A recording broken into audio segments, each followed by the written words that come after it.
Hello everyone, and welcome to another episode of Anime Casuals. This is Michael, and today I have the pleasure of bringing you through fall anime season of 2021.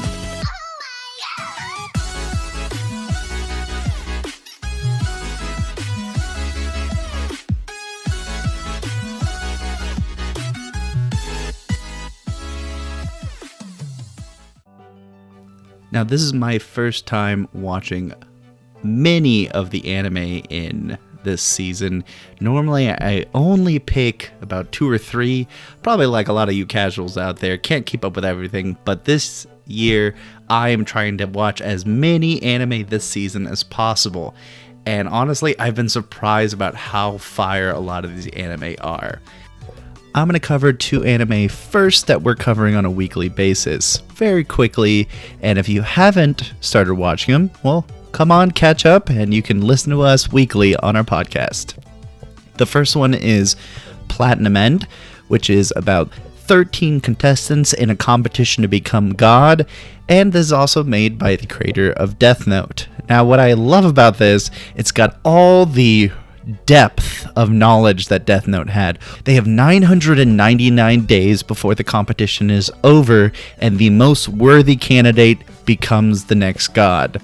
The other anime part of this new season we're watching is the world's finest assassin gets reincarnated in another world as an aristocrat. And this is also made by the Redo Healer guy. Now, already I was worried about this anime. Redo Healer to me was the epitome of dumpster fire anime. But this absolutely wasn't. It's a terrific anime, great story, rewrites the isekai genre a little bit. And, just give it a shot. And if you don't want to, go listen to our podcast.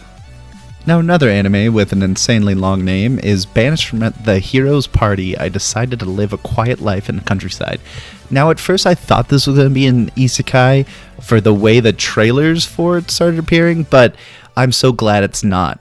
It's basically about a hero who is kicked out of his party for apparently, quote-unquote, being inadequate and can't keep up, and basically goes to a mid-level town and decides to use his skills for the betterment of everybody and start a little drugstore.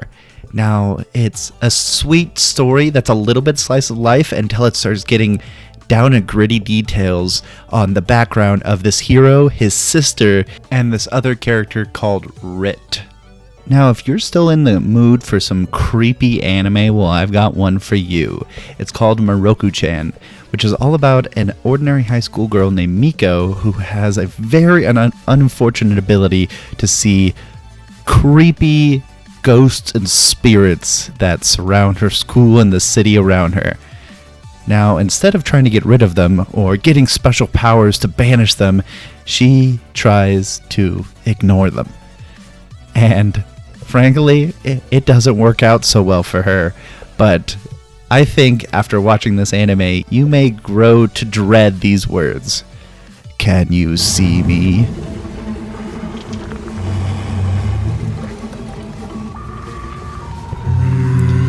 Now, if those Junji Ito monsters left you feeling very anxietous, well, here's an anime to calm you down.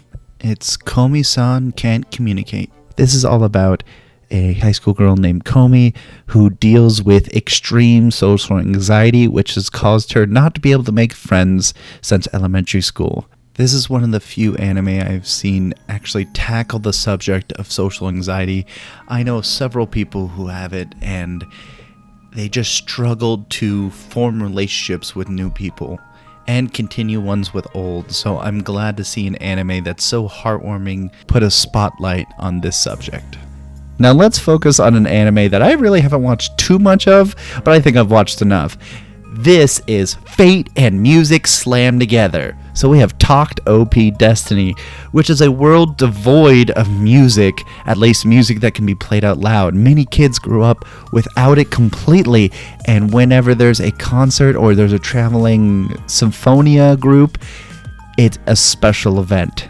And there's these monsters called D2s, which are beasts that hate the sound of music and can only be killed by a music cart and their conductor. Music turns people into magic fate fighters. that's basically it. Another in a long line of Netflix anime that's impressed me is another new one, part of Netflix, which is called Blue Period. And this is all about the beautiful works of art that someone create. And it's about finding your passions and sticking to them and working at them, even though they're difficult, they frustrate you, they make you cry, but you continue to work at them because they fuel your life. And that's what Blue Period is in an essence. It's beautiful, it's stunning, and it shows why people pursue their passions over money. Now, before we get to the season 2 anime, here is my last anime that completely blew me away this season, mostly because of its very cartoonish-like animation that I actually love watching it. It's Ranking of Kings. This is a world dominated by powerful kings who dominate their territory, and they are ranked by how strong or powerful they are. And the way that they measure that is completely different from person to person. But it's really about fighting power. Now we have a boy named Boji who is deaf and only able to use sign language to speak to those around him. He is unfortunately not strong enough to carry an actual sword, but he has other gifts to help outweigh that. There has been so much sweet, wholesome anime this season, and Ranking of Kings is just another one to fill up your heart with good feelings. Now let's finish up with some season 2s. If you're not watching any of these season 2s, then that's okay. You've got a lot of anime that's on your list. We have Mushoku Tensei Jobless Reincarnation, which is definitely my top anime for the year for how well it writes its story, develops its characters, it animates itself beautifully, and of course it's got a little fan service throw in there, especially for some of our anime casual viewers. So absolutely top of the list anime. We've got Baki Hanma, which is the most ridiculous fighting anime. I don't even know if you can call this a season 2. It's just another story for Baki.